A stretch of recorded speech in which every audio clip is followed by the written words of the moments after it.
Yo Gapaki, Yes sir. bimeze bite? Bimeze neza.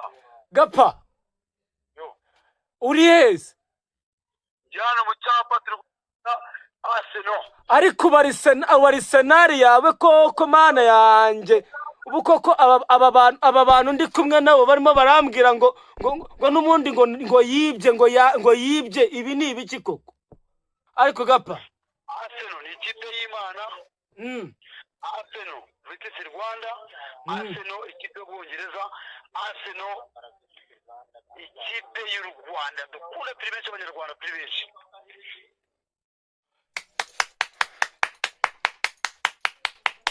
Arsenal.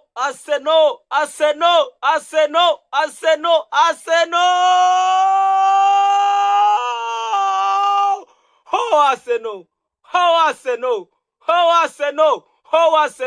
Arsenal. Ya, bakunzi ba Generation TV rero, iyi ni inkuru nanze kuryama mbazaniye. Nanze kuryama nzanye iyi nkuru. Ndavarese bakunzi ba Generation, ubu koko ndyame gutya nta kintu mbahaye, ntacyo mbahaye. Icyari ni iki ngiki rero. Kambanze nkwe kuri kano kantu. Kambanze nkwe kuri kano kantu.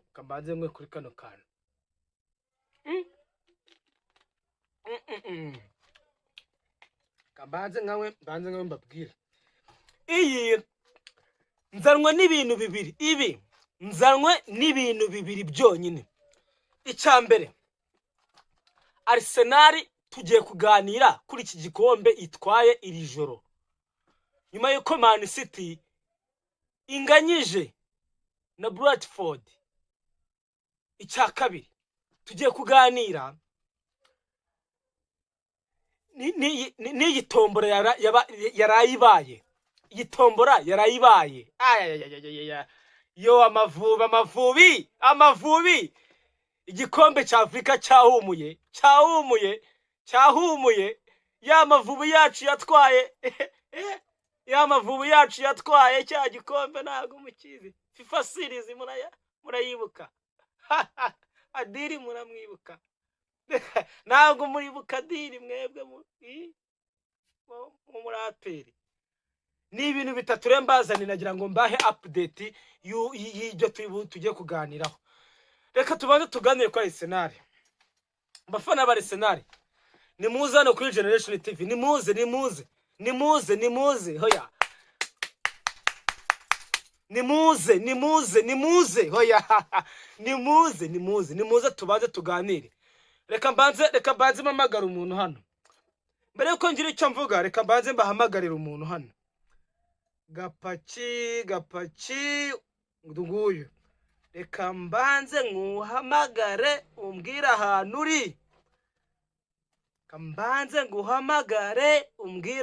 uri. Yo Gapaki. Yes sir. Bimeze bite? Bimeze neza. Gapa. Yo. Uri heza? Jana mu cyapa turi Arsenal. Ariko bari senari yawe koko mana yanjye.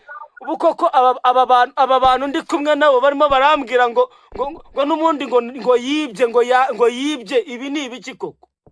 Ariko Gapa, Arsenal ni ikipe y'Imana. Arsenal Visit Rwanda. Arsenal ikipe y'Ubwongereza. Arsenal ikipe y'u Rwanda. Dukunda turi benshi abanyarwanda turi benshi. Gapa. Mwamwumvishe nukubabwira ngo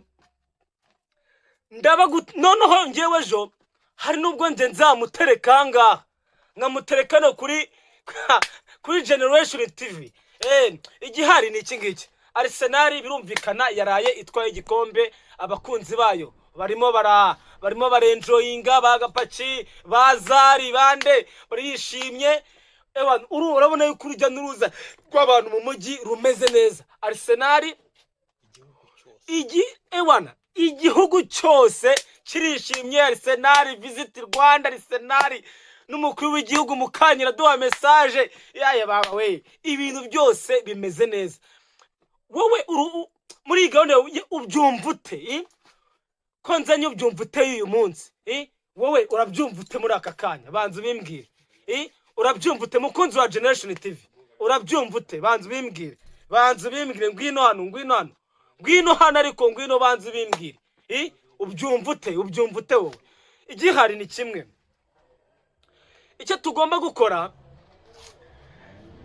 Man City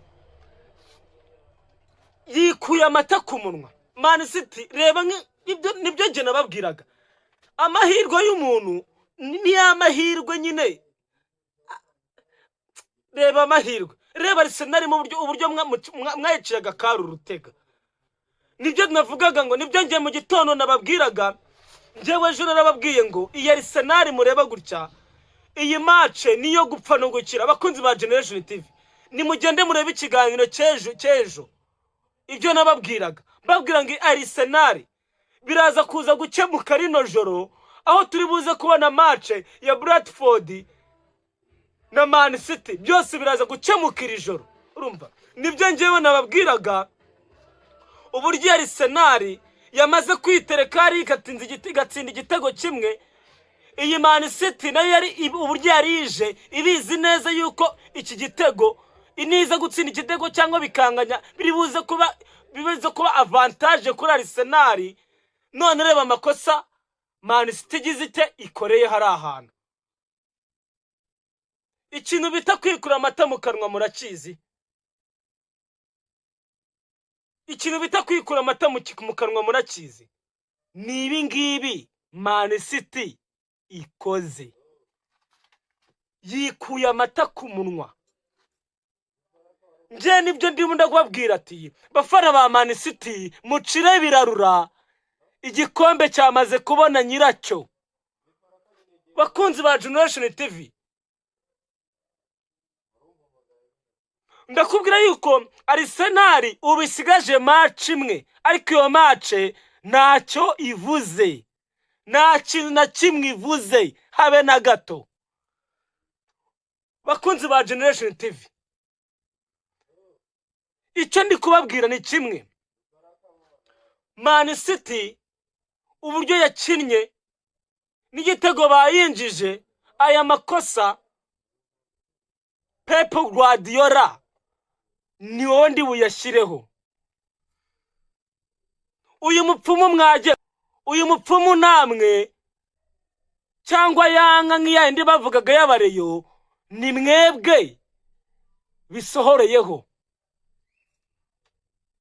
iyo nka ni mwebwe isohoreyeho bakunzi ba Generation TV ndababwira yuko iyi Man City ifite ikibazo gikomeye cyane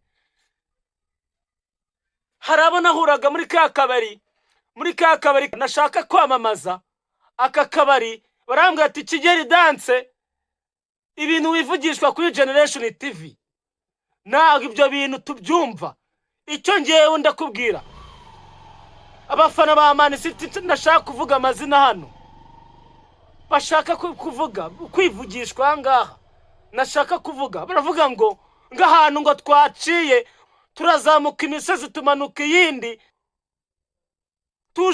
tuzanye bya bindi ntago mubibonye umupfumu nagapfuye ayo mwatanze ahubwo mugende bayagaruze nje namaje kwitereka bakunzi ba Generation TV namaze kwitereka nababwiye ko iyi Arsenal imyaka imaze ishaka kino gikombe imyaka hafi za 20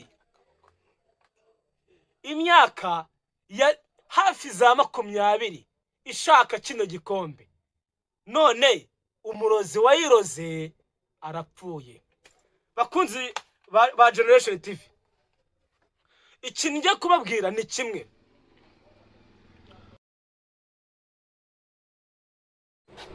nababwiraga ni iki kimwe uwavuze nabi Arsenal Visit Rwanda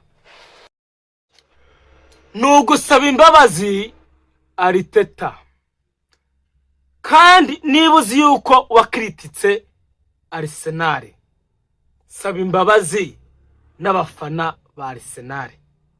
Icyo ngicyo tukivuyeho. Reka twizire hano iwacu mu Rwanda.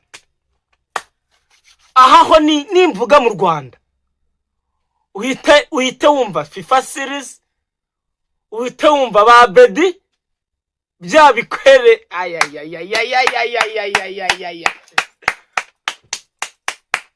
nimuzano bakunzi ba Generation TV, nimuze mbanze mbahe iyi nkuru.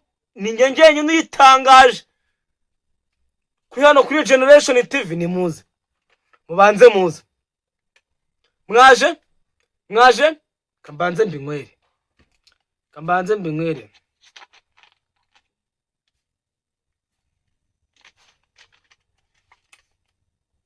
Ubu namaze kumenya umwanya w'ikipe yatwaye FIFA series, namaze kumenya umwanya turiho, namaze kumenya umwanya ikipe y'igihugu y'u Rwanda Amavubi uriho. Uyu mwanya ni uwa 11, aho igiye guhura n'indi kipe itozwa n'umutoza wa wundi wa muri APR. Ndumva nanakigendera. Uyu mutoza mwebwe ntago mumuzi muri APR. Adili Muhamedi ntago mwebwe mumuzi muri APR ibintu yakoraga. Muri aka kanya namaze kumenya yuko uyu nguyu Adili niwe tugiye guhura nawe muri iri tsinda. Ku nshuro ya kabiri agiye kugaruka mu Rwanda. Noneho we nyuma yuko avuye muri APR tutwa tuza ahanaba tutari tuzi n'ahantu akorera. Muri aka kanya Adili Muhamedi niwe tugiye guhura nawe. Ako kantu bakunzi ba Generation TV mukanote. Naramukaje muzamwakira mute? Azakubitwa cyangwa muzamwakira neza? Ibyo ngibyo ntago tubizi. Bakunzi ba Generation TV, aya Mavubi murayibuka ibitego yagiye batsinda murabizi. Ndakubwira yuko aya Mavubi njyewe nina yabona mu gikombe cya Afrika, nzaza hano mvuga ibindi kuri Generation TV. Bakunzi ba Generation TV, njyewe aya Mavubi nina yabona ntago nzabyemera. Nzongera nzagaruka hano mvuga ibindi. Ariko bakunzi ba Generation TV, uyadiri ubundi yatunanira. Adili Muhamedi, reka nkubwire, uyadiri naramuka tunaniye, yaba muri APR turamuzi, mu Rwanda turamuzi. Uyadiri nazatunanira. Ejo nzaza mbabwira ikipe atoza. Nabwe ngo nukuza gake tugenda tubiganira gake. Tunasoza ngiye kujya mbazanira abastari b'abakinnyi ba buri gihugu. Reka mbanze mbahe akantu gatoya. Waruzi yuko imikino Cristiano Ronaldo agiye kuzuza mu ikipe y'igihugu ya Portugal? Nutwe turungiye kujya mbazanira nyuma yuko igikombe cy'isi cyahumuye n'igikombe cya Afrika nacyo kiri guhumura. Uwo mwandiko ndaza kuza kujya mubagezaho. Ngiye kujya mbagezaho buri mukinnyi w'umustari n'igihugu cye. No mu Rwanda turaza kuhagera tureba abakinnyi bari kwitwara hanze. Murabizi neza ikiganiro nakoze ejo bundi, ikiganiro meruka ubushize mwongere mugaragaze kuri Generation TV. umutoza w'igihugu w'u Rwanda Amavubi yaravuze ati umukinnyi udakina nubwo yaba akinira he ariko atari mu kibuga azemera ajye muri Kiyovu muri Gasogi aza n'umukinnyi w'umunyarwanda ari kubanza mu kibuga. Ako kantu mukanute bakunzi ba Generation TV. Imana ibarinde bamugisha. Ciao ciao. Imana ibarinde kabisa.